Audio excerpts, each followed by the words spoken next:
Hello friends, so welcome back. आपको last class में हमने ये डिस्कस किया था applications of different materials on the basis of their resistivity, और साथ ही साथ हमने जूल्स लॉ ऑफ हीटिंग और heating effect of electric current, ये दोनों टॉपिक्स हमने पढ़े थे। तो चलिए उस पर कुछ न्यूमेरिकल्स कर लेते हैं, उसके बाद हम आगे बढ़ेंगे। तो सबसे पहला सवाल, अच्छा ठीक है, इसको थोड़ा बाद में करते हैं। नेक्स्ट सवाल क्या दे रखा है? हाँ ठीक है, आपको दे रखा है an electric iron of resistance 20 ohm. तो सबसे पहले आपको रेजिस्टेंस कितना दे रखा है?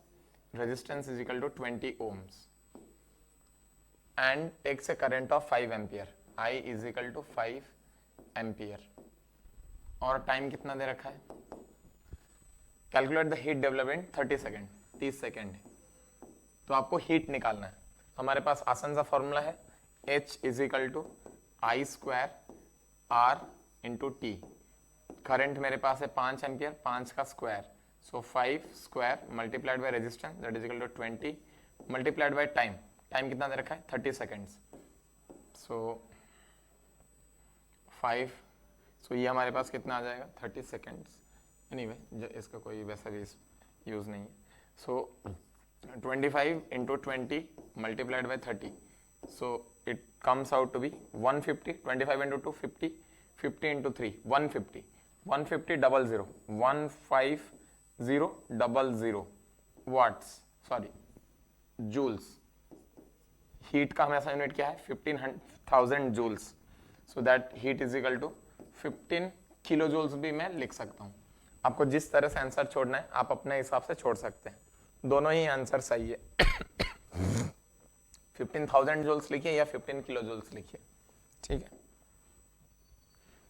आगे बढ़ते हैं। ये बोल रहा है an electric heater rated eight 1000 what 220 volt, यानी कि वो हीटर को अगर आप 220 वोल्ट के पोटेंशियल डिफरेंस के अक्रॉस लगाएंगे, इलेक्ट्रिक 220 वोल्ट का इलेक्ट्रिक सप्लाई के साथ लगाएंगे, तो वो कितना पावर जनरेट करने वाला है? 1000 वॉट्स जनरेट करने वाला है electric power. Operates for 2 hours daily, हर दिन उसको हम 2 घंटा इस्तेमाल कर रहे हैं, यूज कर रहे हैं। बोल रहे हैं कि calculate the cost of energy to operate for 30 days at the rate of ₹5 पर किलोवाट आवर। कल भी मैंने आपको बताया था कि किलोवाट आवर जो है वो किसका यूनिट है? एनर्जी का यूनिट है, और एनर्जी यानी इलेक्ट्रिकल एनर्जी का यूनिट है। और उसको कब हम यूज करते हैं? कमर्शियल फील्ड्स में हम उसको यूज करते हैं, क्योंकि जूल बहुत छोटा क्वांटिटी होता है। 1 जूल बहुत कम एनर्जी को रिप्रेजेंट करता है। हमारे डे टू डे लाइफ में जो एनर्जी हम लोग यूज करते हैं, इलेक्ट्रिकल एनर्जी कंज्यूम करते हैं, काफी बड़ा क्वांटिटी का होता है, तो उसके हम किलोवाट आवर से रिप्रेजेंट करते हैं। तो चलिए सबसे पहला काम करते हैं। सबसे पहला काम है पावर। पावर मुझे कितना दे रखा है? पावर इज इक्वल टू 1000 वाट। इसको मैं 1 किलोवाट भी लिख सकता हूं। लिख सकता हूं कि नहीं? आराम से लिख सकता हूं। फिर मुझे दे रखा है हर घंटे कितने, सॉरी हर दिन हम इसको कितना घंटा यूज कर रहे हैं? Every day 2 hours every day for 30 days. So that implies number of usable hours, यानी हम कितना देर उसको यूज कर रहे हैं टोटल 30 दिन में। So that comes out to be 2 into 30, हर दिन 2 घंटा, और एक महीने में कितना आएगा? ये टोटल 60 घंटा, 60 आवर्स। सो एनर्जी होता है, energy is equal to power multiplied by time. Power है आपके पास 1 kilowatt multiplied by time. Time कितना है आपके पास? 60 आवर्स। 60 आवर्स, तो हमारे पास क्या आ गया? 60 किलोवाट आवर। हमें बोला है 1 किलोवाट आवर, यानी 1 किलोवाट आवर को हम एक यूनिट बोलते हैं, और उस एक यूनिट का कीमत है 5 रुपया। तो 60 किलोवाट आवर का कितना कीमत हो जाएगा? 60 into 5, so 1 kilowatt hour मैं बाजू में लिख देता हूं 1 kilowatt hour 1 kilowatt hour is equal to ₹5. So 60 kilowatt hour is equal to ₹5 multiplied by 60, that is equal to ₹300. 300 रुपये हमें खर्च करना पड़ेगा हर महीने इसको हर दिन 2 घंटे चलाने के लिए।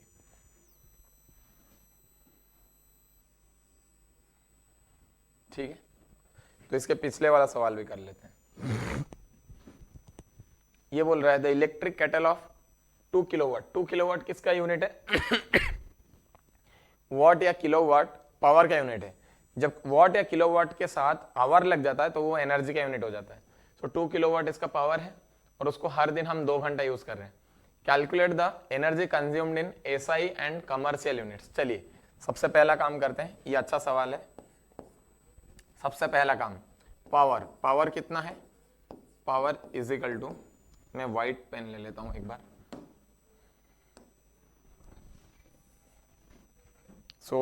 सबसे पहला काम है मेरे पास power, power that is equal to 2 kilowatt. 2 kilowatt यानी 2 into 10 raise to the power 3 watts. Time कितना है मेरे पास? Time that is equal to 2 hours daily in the month of June. So month of June implies number of days is equal to 30। 30 दिन होते हैं जून के महीने में। So number of usable hours is equal to 2 into 30, so that is equal to 60। So 60 घंटा हम उसको use कर रहे हैं एक महीने में। So time is equal to 60 hours and this is equal to 60 into 1 घंटा कल हमने आपको बताया भी था 3600 सेकेंड्स। अभी बोल रहे हैं कि आप एनर्जी बताइए। ठीक है, so energy is equal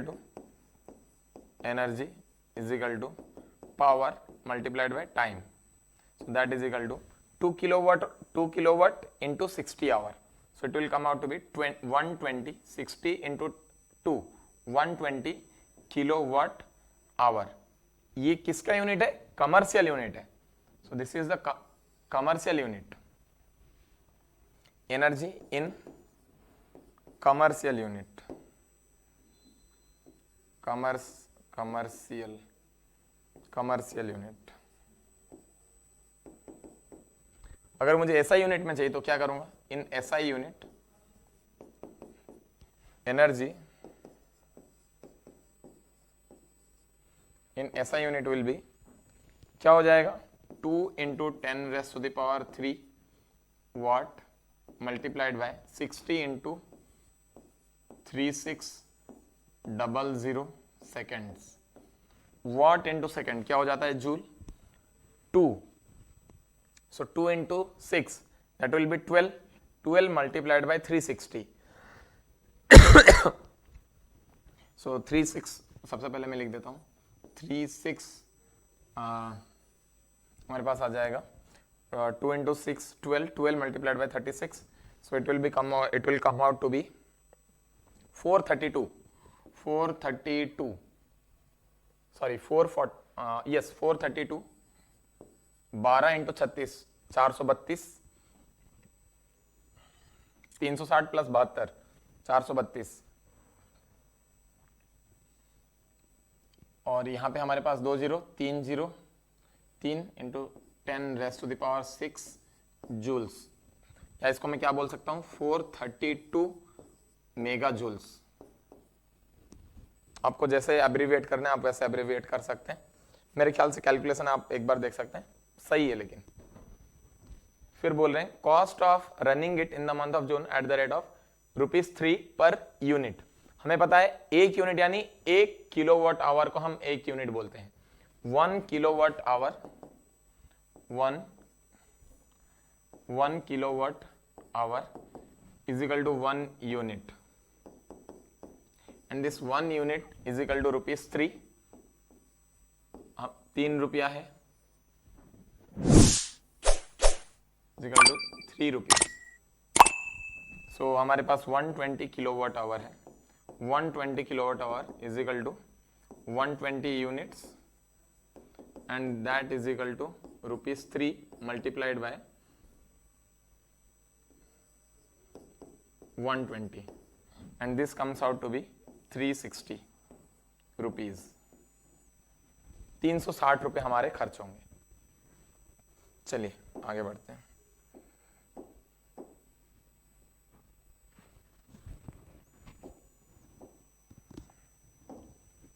An electric heater rated 600 watts operates at 6 hours per day. Find the cost to operate it for 30 days at ₹3 per unit. आप इसको होमवर्क के जरिए कर सकते हैं, मैं थोड़ा फास्टली कैलकुलेट करता हूँ। सो मेरे पास पावर आ जाएगा, power P is equal to 600 watts, it can be written as 0.6 kilowatt. Time कितना है मेरे पास 6 आवर, और हम लोग उसको यूज कर रहे हैं 30 days. So 30 into 6 that is equal to 180 hours. 180 hours आ गया। हमारे पास energy E is equal to P into T, power into time, 0.6 into 180, 0.6 into 180, so it will come out to be 108 kilowatt hour इतना, and this is equal to 108 unit. 1 unit आपको दे रखा है 3 रुपये है, so 10 unit is equal to cost of 108 unit is equal to 108 multiplied by 3 and this comes out to be 324 rupees। 324 रुपए हमारे खर्च होंगे। 0.6 यस, कैलकुलेशन आप एक बार चेक कर सकते हैं।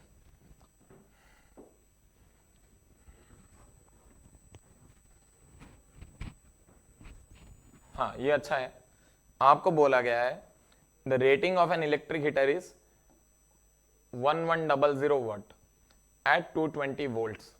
Calculate its resistance when it operates at 220 volt. Resistance निकालना है, हमें पता है पावर दे रखा है, हमने कल फॉर्मूले पढ़े थे P is equal to V square by R. 3 formula थे हमारे पास, power is equal to voltage into current, और वोल्टेज का स्क्वायर अपॉन रेजिस्टेंस, और करंट का स्क्वायर मल्टीप्लाइड बाय रेजिस्टेंस। आपको अभी यहाँ पे कौन सा फॉर्मूला लगाएंगे, पहला वाला फॉर्मूला लगाएंगे। क्यों, वोल्टेज दे रखा है और रेजिस्टेंस दे रखा है,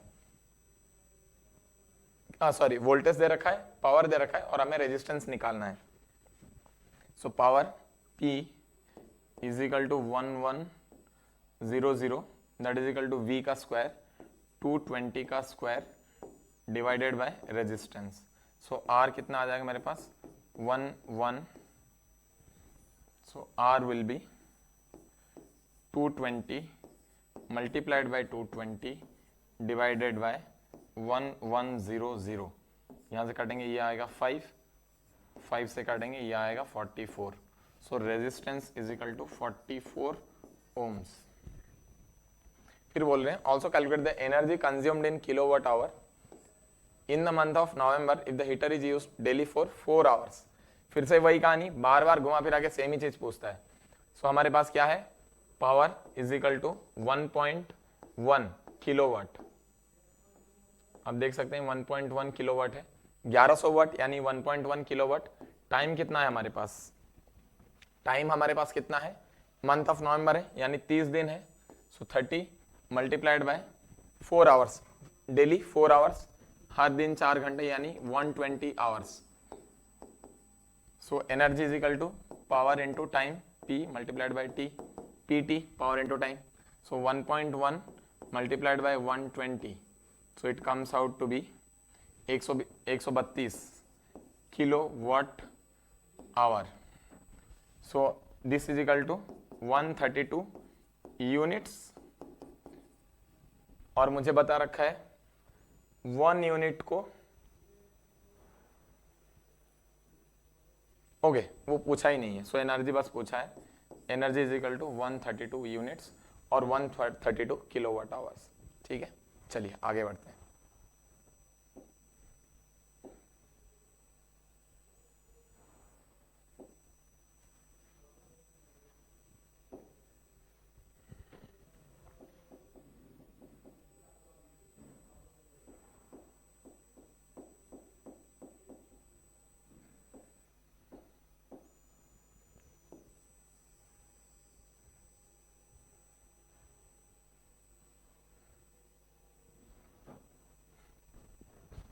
जैसे कि हम देख रहे थे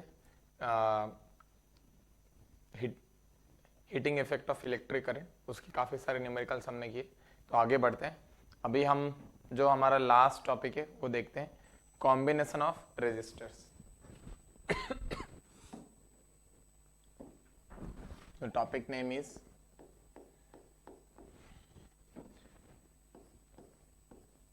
combination of resistor। इसमें जो सबसे पहला टॉपिक हम देखने वाले वो है सीरीज कनेक्शन। सीरीज यानी एक के बाद एक को जब हम जोड़ते हैं उसको बोलते हैं सीरीज कनेक्शन। फॉर एग्जाम्पल, अगर आप देखेंगे, लेट्स से ये पेन का पॉइंटर है और ये भी पेन का पॉइंटर है, तो दोनों के जो पेन के पॉइंटर है वो किस तरफ मुंह कर रहे हैं, राइट की तरफ मुंह कर रहे हैं, और दोनों जो उनके हेड है वो किस तरफ पॉइंट कर रहे हैं, लेफ्ट की ओर। तो एक के बाद एक रजिस्टर जब हम ऐसे जोड़ते हैं वन आफ्टर अनदर, उस तरह का कनेक्शन को हम बोलते हैं series connection. The type first is resistors in series। Series में रखते हैं, सीरीज में ज्वाइन करते हैं। so that implies they are connected end to end. यानी किस तरह से कनेक्ट हुए होंगे, जरूर अगर एक रजिस्टर हमारे पास ऐसा है, so this is one register, so another register will be joined along with it, उसके जस्ट पीछे पीछे हम उसको जोड़ेंगे। इस तरह के जो हमारा कनेक्शन है उसको हम क्या बोलेंगे, सीरीज कनेक्शन।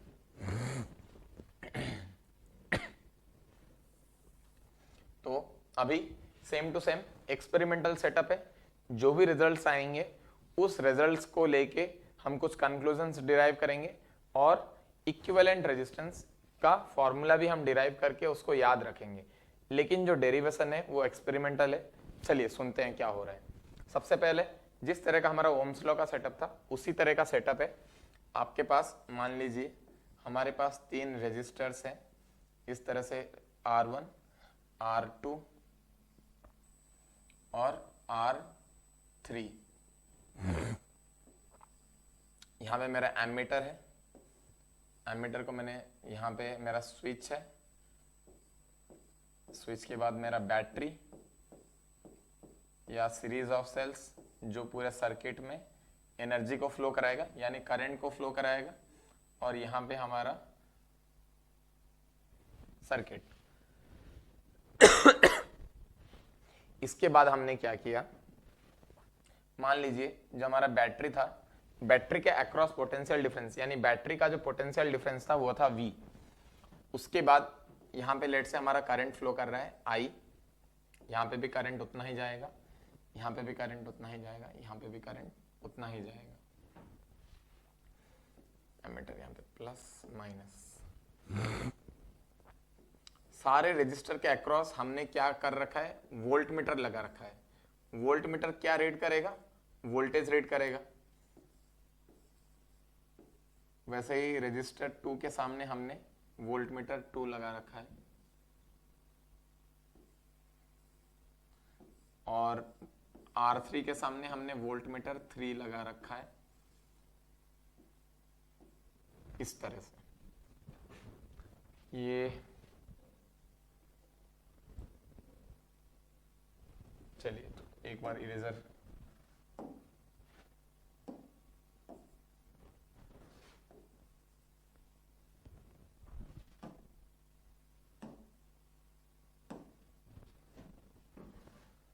ये है हमारे पास V2 वोल्ट मीटर है। सबसे पहले हमने क्या किया, ध्यान से सुनिए, सारे कुछ भी वोल्ट मीटर्स हमारे पास नहीं थे। एक चीज ध्यान रखना है, current through volt meter is always 0। Volt meter के थ्रू तो पहला पॉइंट है current through volt meter is 0। Volt meter का डिजाइन ही हमारा ऐसा रहता है कि उसके थ्रू कुछ भी करंट नहीं जाने वाला है, ठीक है। लेकिन सबसे पहले इन तीनों वोल्ट मीटर्स को भूल जाइए, ये तीनों वोल्ट मीटर्स थे ही नहीं। हमने क्या किया, एमीटर को सबसे पहले बैटरी के साथ जोड़े थे, यहाँ पे बैटरी के जस्ट बाजू में हमने जोड़ रखा है, और हमारे पास 3 रेजिस्टेंसेस हैं या रेजिस्टर्स बोलिए, R1, R2 और R3। जब हमने एमीटर को इस पोजीशन पे रखे थे उस समय हमें करंट मिला I। फिर एमीटर को यहां से उठाए, इन दो रेजिस्टेंस के बीच एमीटर को लगाए, दोबारा करंट कितना मिला, सेम रीडिंग मिला जो रीडिंग हमें यहां पे मिला था।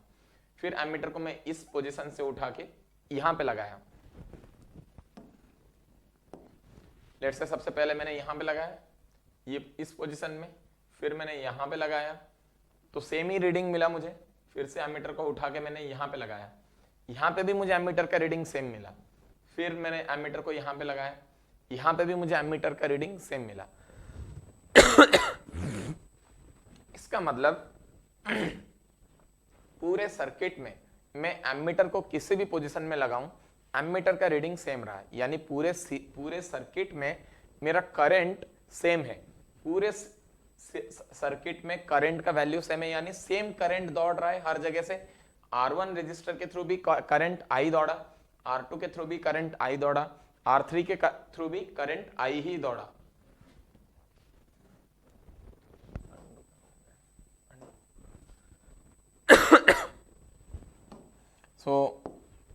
करंट सभी के थ्रू सेम है, और जैसे ही करंट यहां पे पहुंच रहा है इस जगह पे, करंट के पास 2 रास्ते हैं। एक तो R1 के थ्रू जाएगा, कुछ करंट हो सकता है वोल्ट मीटर में जाए, लेकिन वोल्ट मीटर का डिजाइन ही हमने ऐसा कर रखा है कि वोल्ट मीटर के थ्रू कभी भी कुछ भी करंट नहीं जाता है। वोल्ट मीटर क्या करता है, जिस किसी डिवाइस या जिस किसी 2 टर्मिनल के अक्रॉस वोल्ट मीटर को हम जोड़ते हैं, उस 2 टर्मिनल्स के अक्रॉस जो भी पोटेंशियल डिफरेंस होता है वो मेजर करता है। सो वोल्ट मीटर क्या मेजर करेगा, पोटेंशियल डिफरेंस मेजर करेगा, उसके थ्रू करंट कुछ भी नहीं जाएगा। तो पूरा का पूरा करंट पूरे सर्किट में मेरा कितना है, I है।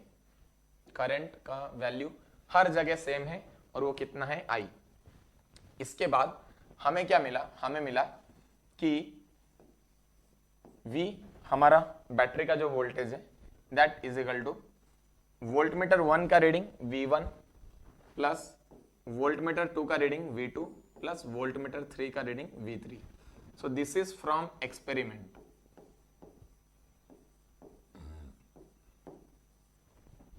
फ्रॉम एक्सपेरिमेंट मैं ये बोल सकता हूं, हमने ये फॉर्मूला पढ़ रखा है, V is equal to I into R। This V is the potential difference across the resistor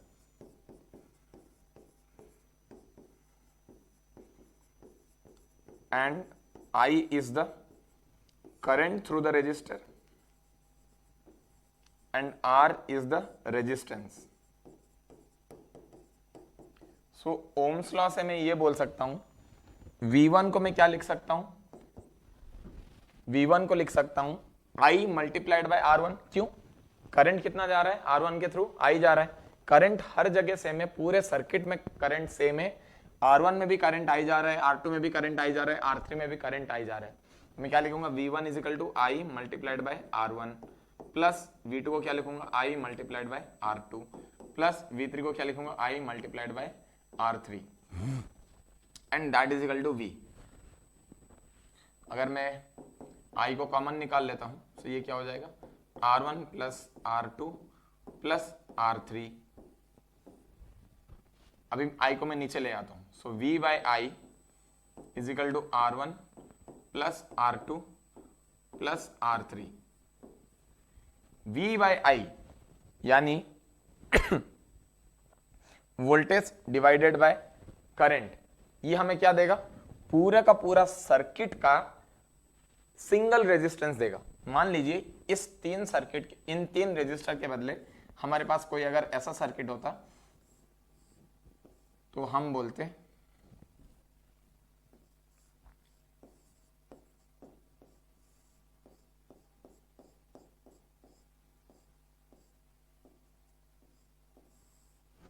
यहाँ पे है V, यहाँ पे करंट जा रहा है I, तो मैं बोल देता and let's say this is my equivalent resistance, मैं बोलता V is equal to I into R equivalent.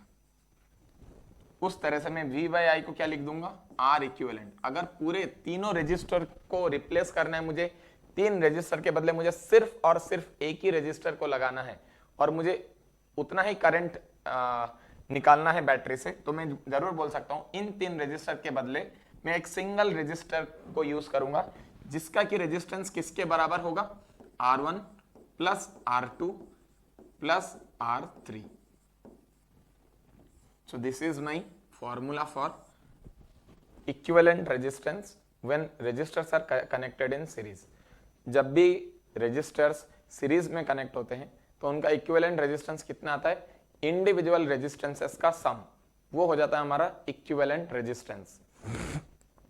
यानी 3 रजिस्टर को हटा के मैं अगर उसको एक सिंगल रजिस्टर के रिप्लेस कर दूं फिर भी मेरा करंट उतना ही ड्रॉ करेगा वो बैटरी से, ठीक है। सो ये हमारा सीरीज कनेक्शन था। एक सवाल करते हैं, छोटा सा सवाल, ध्यान से कीजिए। हमें दे रखा है हमारे पास 3 रेजिस्टर्स हैं, लेट से 1 ओम, 2 ओम एंड 4 ओम्स। 3 रेजिस्टर्स हैं हमारे पास और हमारे पास एक 28 वोल्ट का बैटरी है। आपने यहां पे V1 लगा रखा है, वोल्ट मीटर 1, यहां पे V2 लगा रखा है, वोल्ट मीटर 2, यहां पे वोल्ट मीटर 3 लगा रखा है, वोल्ट मीटर 3, यहां पे एमीटर लगा रखा है।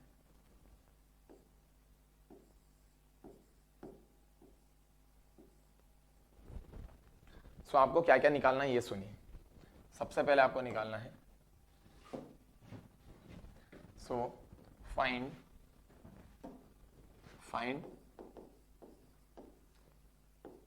आर इक्विवेलेंट रेजिस्टेंस निकालना है, current through ammeter, current in the circuit,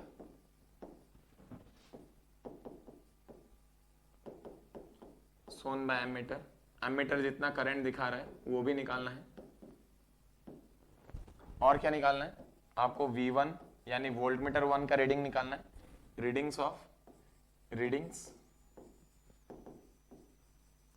V1, V2 and V3, तीनों चीज निकालना है। तो करें इसको, चलिए सबसे पहले आर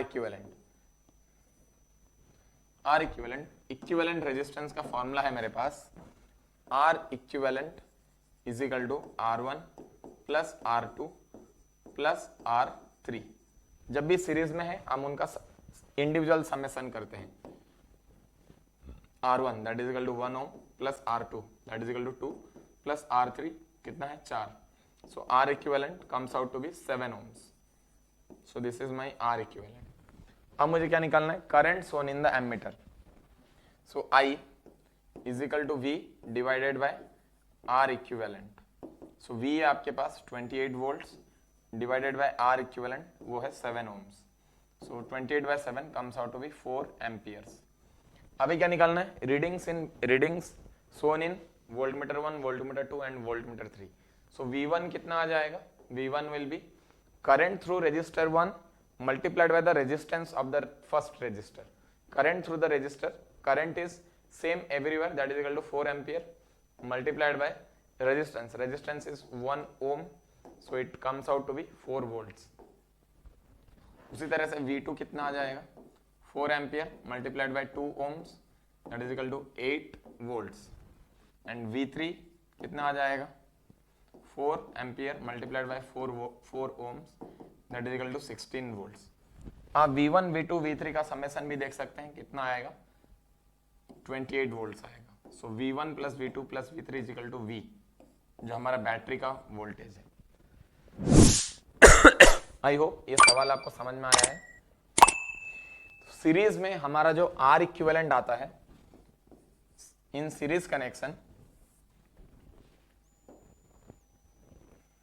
तो यहां पे हमें दो इन्फ्रेंसेस लिखना है, नोट में लिखना है। In series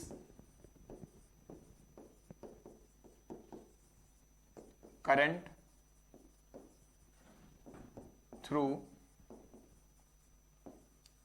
all resistors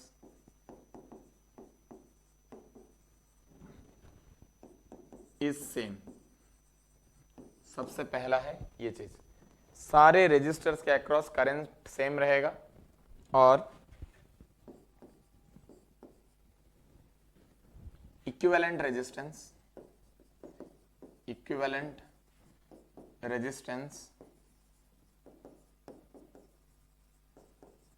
is greater than individual resistances।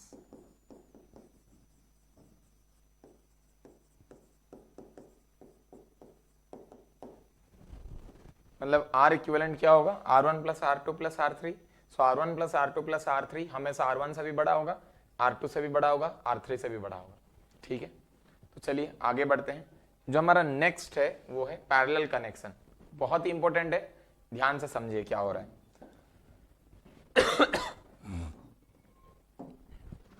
So be resistors in parallel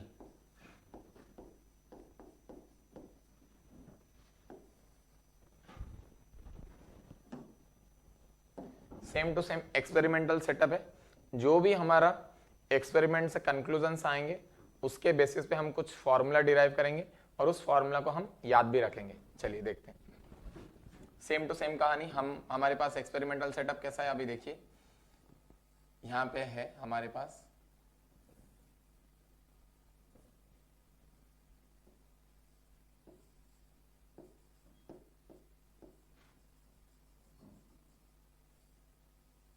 ये हमारा रजिस्टर 1, एमीटर 2, ये है रजिस्टर 2,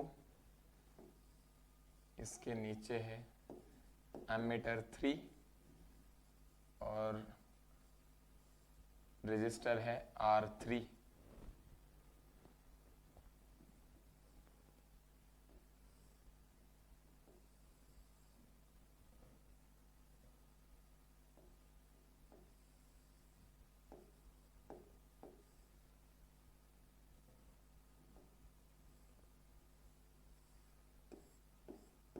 ये है हमारा स्विच और यहाँ पे हमारा बैटरी,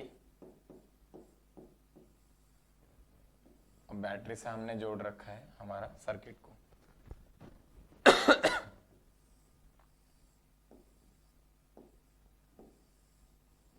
यहाँ पे हमारा वोल्ट मीटर। सबसे पहले जैसे ही सो रेजिस्टर्स इन पैरेलल, आप ये भी ले सकते हैं when resistors are joined together such that voltage across them is same।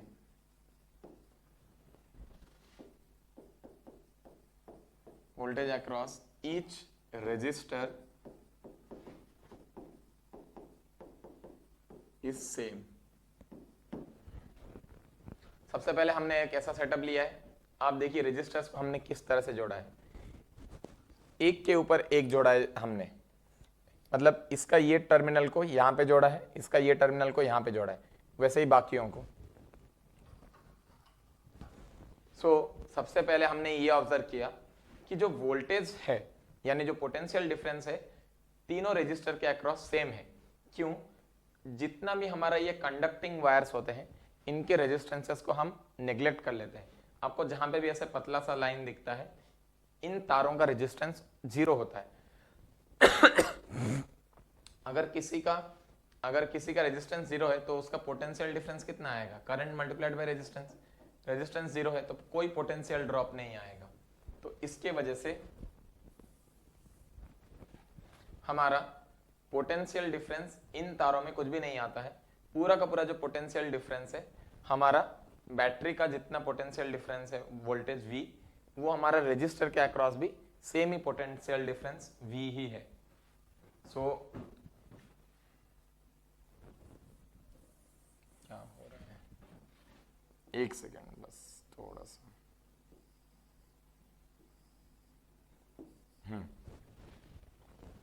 और हमने ये देखा रेजिस्टेंस R1 के थ्रू हमारा कोई रीडिंग आया होगा A1, यानी एमीटर 1 किसका रीडिंग देगा I1, एमीटर 2 किसका रीडिंग देगा I2, एमीटर 3 किसका रीडिंग देगा I3। मेरा करंट कितना जा रहा था सर्किट में I, वोल्ट मीटर के थ्रू कितना करंट जाएगा पहले ही हमने डिस्कस कर रखा है, वोल्ट मीटर के थ्रू कोई भी करंट नहीं जाता है। मेरा बैटरी ने सप्लाई किया करंट I, वो I जब यहां पे पहुंचा उसके पास 4 रास्ते थे, 3 रास्ता ऊपर और 1 रास्ता नीचे, नीचे तो कुछ भी नहीं गया, जीरो करंट जाता है वोल्ट मीटर के थ्रू। उसके पास 3 रास्ता बचा है I1, I2 और I3। एक्सपेरिमेंट से भी हमें यही मिला कि एमीटर 1 का रीडिंग प्लस एमीटर 2 का रीडिंग प्लस एमीटर 3 का रीडिंग किसके रीडिंग के साथ इक्वल आया, जो हमने एमीटर बैटरी के साथ सीरीज में लगा रखा था उसके रीडिंग के बराबर आया। इसका मतलब मैं ये जरूर बोल सकता हूं I किसका रीडिंग है हमारा एमीटर का, जो हमारा लेफ्ट कॉर्नर में है, जो कि हमने सीधा सीधा बैटरी से जोड़ रखा है। So that is my net current और total current I is equal to I1 plus I2 plus I3। सो I1 को मैं क्या लिख सकता हूं, I1 को मैं लिख सकता हूं, I1 क्या होगा, हमने फॉर्मूला पढ़ रखा है V is equal to IR। So I will be V by R। I1 के लिए रजिस्टर 1 के अक्रॉस पोटेंशियल डिफरेंस कितना मेजर कर रहा है मेरा वोल्ट मीटर V, और रेजिस्टेंस कितना है R1, तो I1 कितना आ जाएगा ओम्स लॉ से V डिवाइडेड बाय R1। उसी तरह से I2 कितना आएगा, रजिस्टर 2 के अक्रॉस पोटेंशियल डिफरेंस है V, रेजिस्टेंस है R2, तो करंट कितना आएगा V बाय R2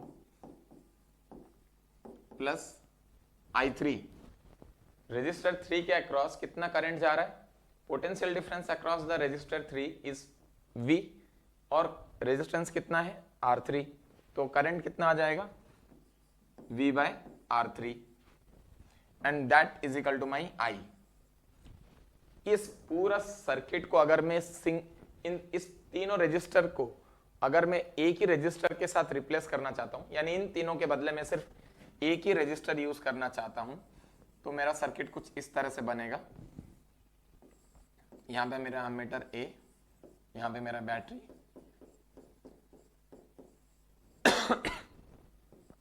करंट जा रहा है I, और जो रेजिस्टेंस है मैं उसको R इक्विवेलेंट लिख रहा हूं, R इक्विवेलेंट यानी इक्विवेलेंट रेजिस्टेंस। तो I मेरा कितना आ जाएगा V divided by R equivalent, यही तो आएगा। सो मैं I को क्या लिख सकता हूं V by R equivalent is equal to V सबसे मैं कॉमन ले लेता हूं 1 by R1 plus 1 by R2 plus 1 by R3। So V से V क्या हो जाएगा कैंसल, सो मेरे पास क्या आ जाएगा 1 by R equivalent is equal to 1 by R1 plus 1 by R2 plus 1 by R3। ये हो गया मेरा इक्विवेलेंट रेजिस्टेंस का फॉर्मूला। जब मेरे रजिस्टर्स पैरेलल में है तो आपको ये याद रखना है 1 upon R equivalent is equal to 1 by R1 plus 1 by R2 plus 1 by R3। ठीक है, ये हमें याद रखना है। एक छोटा सा सवाल करते हैं, सवाल के थ्रू इसको अच्छे से समझा जा सकता है। चले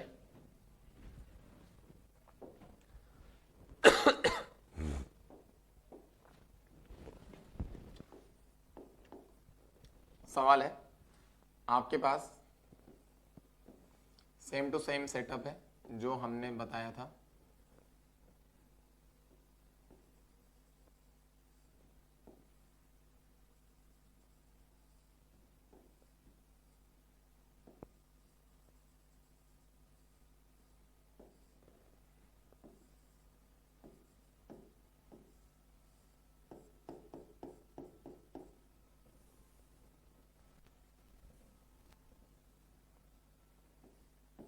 सो यहाँ पे आपने एमीटर लगा रखा है, यहाँ पे आपके पास आपका बैटरी,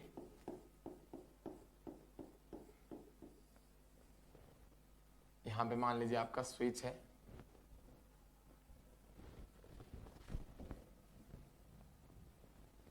सो यहाँ पे आपका स्विच, और यहाँ पे आपके पास जो रेजिस्टेंस है वो है 3 ओम्स, ये है 6 ओम और ये है 2 ओम। आपके पास जो बैटरी है उसका वोल्टेज है 24 वोल्ट्स, 24 वोल्ट्स। अभी सुनिए आपको क्या क्या निकालना है। सबसे पहले आपको निकालना है find R equivalent, find equivalent resistance of the circuit, next current through ammeter, या फिर इसको टोटल करंट भी मैं बोल सकता हूं, total current from battery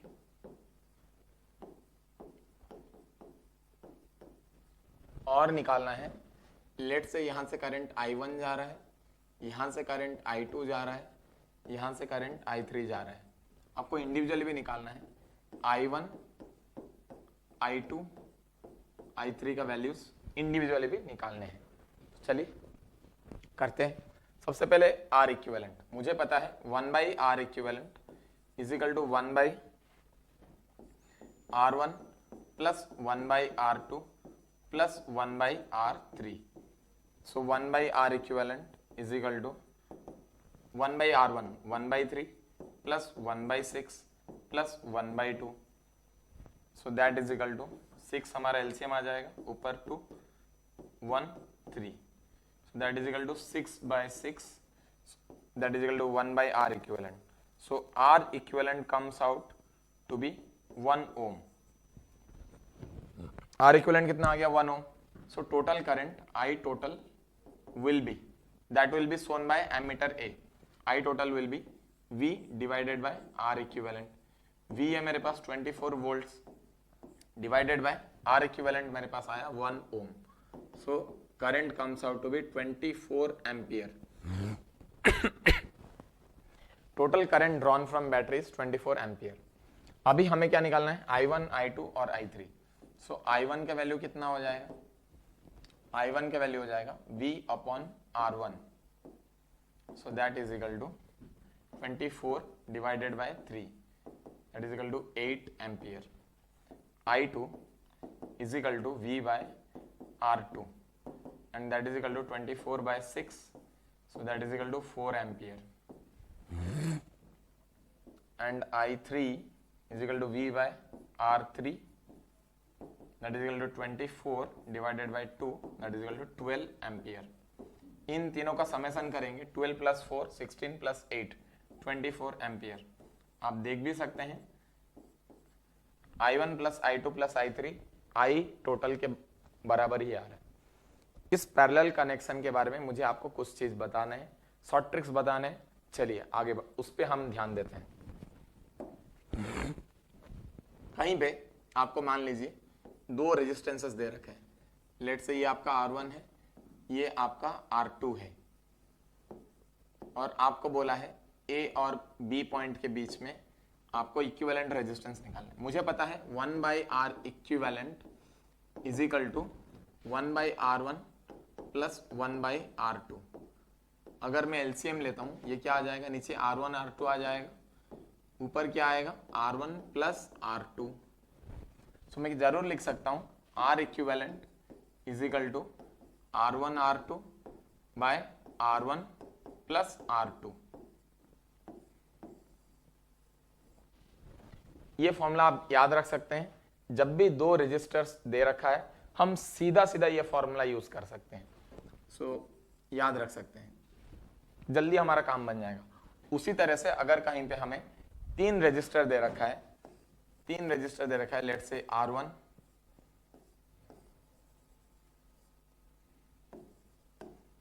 R2 और R3, तीन रजिस्टर दे रखा है, तो मैं सीधा लिख दूंगा कि 1/R equivalent is equal to 1/R1 plus 1/R2 plus 1/R3। अगर मैं एलसीएम लूंगा नीचे आ जाएगा R1 R2 R3, ऊपर क्या आएगा R1 R2 plus R2 R3 plus R3 R1, ऊपर ही आएगा। तो मैं सीधा सीधा याद रख सकता हूं R equivalent is equal to R1 R2 R3 divided by R1 R2 plus R2 R3 plus R3 R1। इस तरह से हम काफी आसानी से याद रख सकते हैं और जल्दी भी सॉल्व कर सकते हैं। अच्छा, दूसरा चीज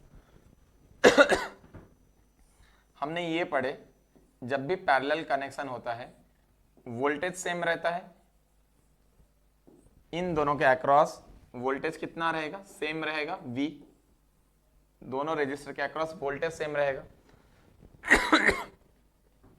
लेट से करंट जा रहा है I1, ये है मेरा R1, करंट जा रहा है I2, रेजिस्टेंस है R2, यहां पे टोटल करंट आ रहा है I। तो मैं यहां पे क्या लिख सकता हूं, I is equal to I1 plus I2। एक और चीज मैं बोल सकता हूं I1 is equal to V by R1 and I2 is equal to V by R2। अगर मैं I1 बाय I2 निकालूं, I1 बाय I2, तो क्या आ जाएगा V by R1 divided by V by R2, R2 ऊपर चला जाएगा और R1 नीचे आ जाएगा। So current is in the inverse ratio of their resistance. So in parallel connection ये statement याद रखिए, current divides in the inverse ratio of their resistances. So इसका मतलब मैं आपको एक उदाहरण से समझाता हूं। मान लीजिए आपके पास एक एप्पल है, इस एप्पल को आपको 2:3 रेशियो में बांटना है, 2:3 डायरेक्ट रेशियो में बांटना है। डायरेक्ट रेशियो में बांटना है तो मैं क्या करूंगा, 5 टुकड़े करूंगा, एक आदमी को 2/5 दूंगा, दूसरे आदमी को 3/5 दूंगा।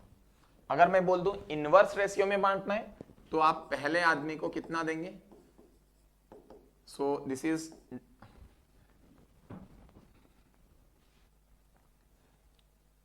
Direct ratio. अगर डायरेक्ट रेशियो में मुझे बांटना है ए और बी को तो मैं ऐसे बांट दूंगा, 2:3 में बांटना है तो ए को 2/5 बी को 3/5। अगर इनवर्स रेशियो में देना है तो मैं क्या करूंगा, ए को दे दूंगा 3/5 और बी को दे दूंगा 2/5। सो this is distributing in the inverse ratio. Inverse ratio में हम बांट रहे हैं। फॉर एग्जाम्पल पिछले ही सवाल में हमारे पास करंट कितना आया था। अच्छा, एक और छोटा सा एक एग्जाम्पल ले लेते हैं। मान लीजिए हमारे पास 3 ओम्स एक सर्किट है, 3 ओम, ये है 3 ओम्स, नीचे है 6 ओम। इनको आपने एक 12 वोल्ट के बैटरी से जोड़ रखा है, 12 वोल्ट का बैटरी है। तो सबसे पहले करंट R इक्विवेलेंट कितना आएगा, R equivalent is equal to 3 into 6 divided by 3 plus 6, 3 into 6 18 divided by 3 plus 6 that is 9, 18/2 that is equal to 2 ohms. Current I जो मेरा यहां से गुजरेगा करंट I, इस करंट का वैल्यू होगा V divided by R equivalent. V है मेरे पास 12 वोल्ट्स, R इक्विवेलेंट है 2 ohms, so that is equal to 6 ampere. तो हमारा ये सर्किट में 6 एम्पियर का करंट जाएगा। ये 6 एम्पियर 3 ओम्स और 6 ओम में डिवाइड होगा।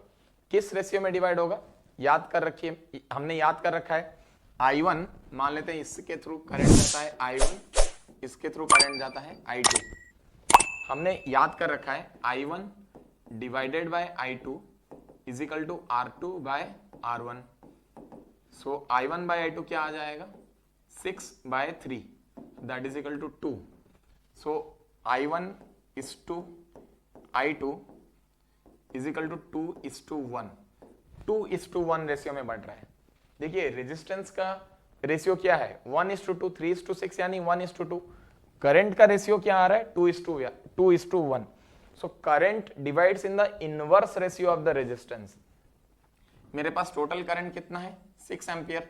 6 एम्पियर को मुझे 2:1 रेशियो में बांटना है। 2:1 रेशियो में बांटना है यानी 2 हिस्सा।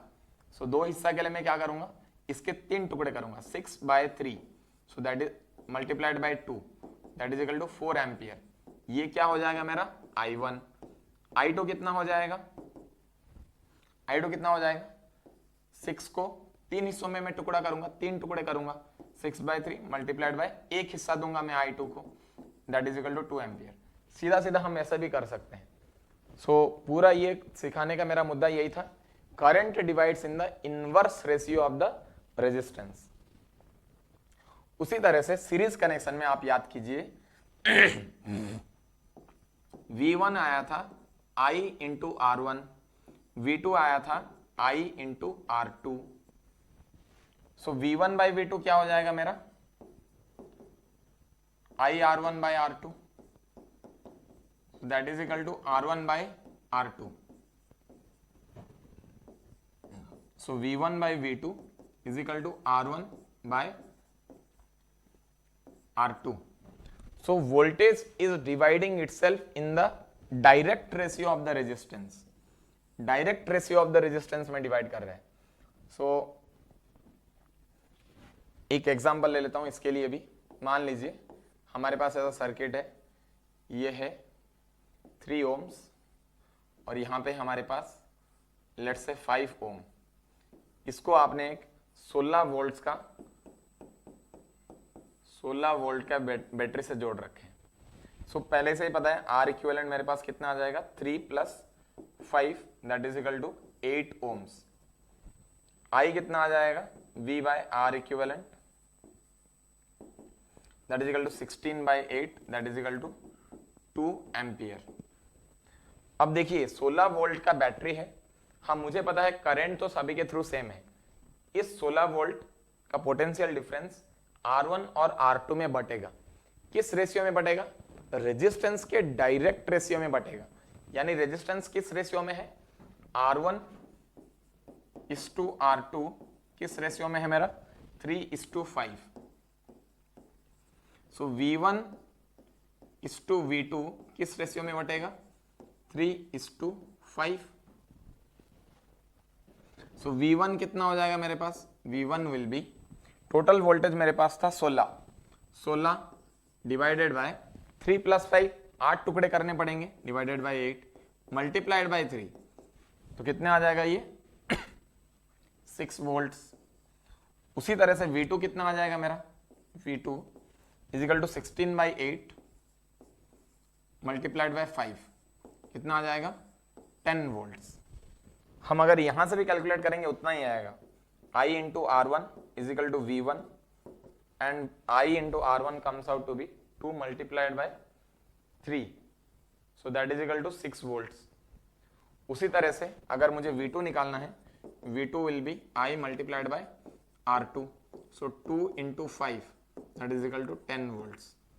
आपको जो भी तरीका आसान लगता है आप उसको यूज कर सकते हैं। पूरा का पूरा कहने का मुद्दा मेरा यही था।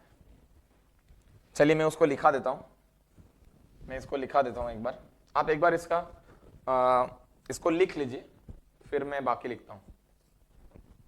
सो हम लिख लेते हैं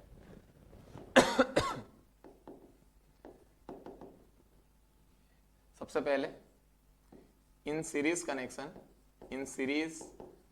connection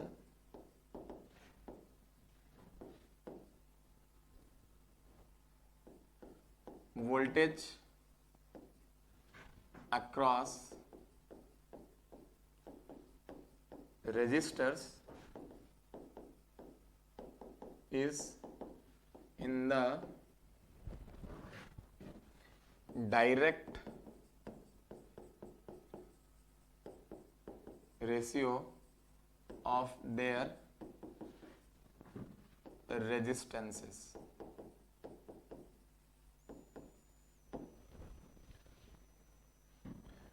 voltage divides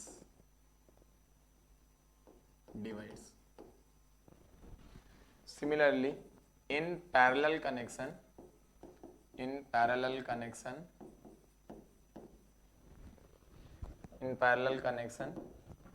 current divides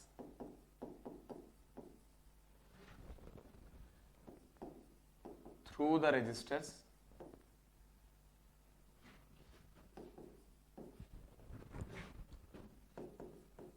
resistors in the inverse ratio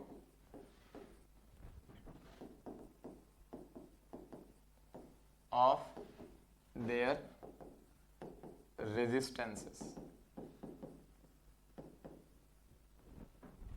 ठीक है, बेसिकली पैरेलल में क्या हो रहा है, I1 by I2 is equal to R2 by R1, और यहां पे क्या हो रहा है, V1 by V2 is equal to R1 by R2.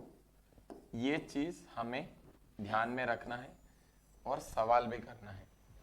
ठीक है, चलिए एक बार लिख लीजिए इसको.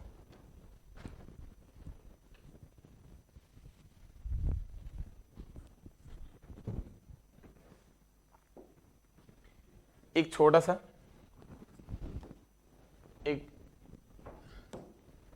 छोटा सा और अच्छा सा सवाल करते हैं. इसमें सीरीज भी रहेंगे, पैरेलल भी रहेंगे, दोनों रहेंगे. तो लिखिए क्वेश्चन. आपके पास ऐसा एक सिस्टम ऑफ रेजिस्टर्स है. ये है आपके पास 4 ohms. यहाँ पे आपने इनको और 2 रेजिस्टर्स के साथ लगा रखे हैं, जिनका कि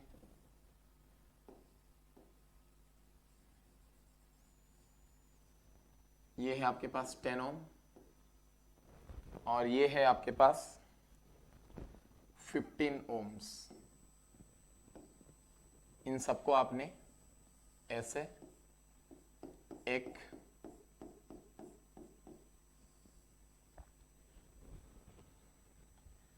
ऐसे एक 20 वोल्ट के बैटरी से जोड़ रखा है. 20 वोल्ट के बैटरी से जोड़ रखा है. आपको क्या क्या निकालना है, ध्यान से सुनिए. I निकालना है, I1 निकालना है, I2 निकालना है.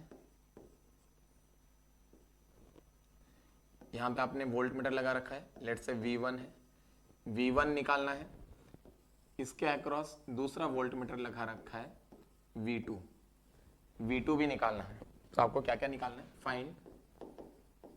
सबसे पहले R equivalent, next is I, third one is I1 and I2, fourth one is V1 and V2. चलिए सबसे पहले हम देखेंगे इन 2 रेजिस्टर्स को.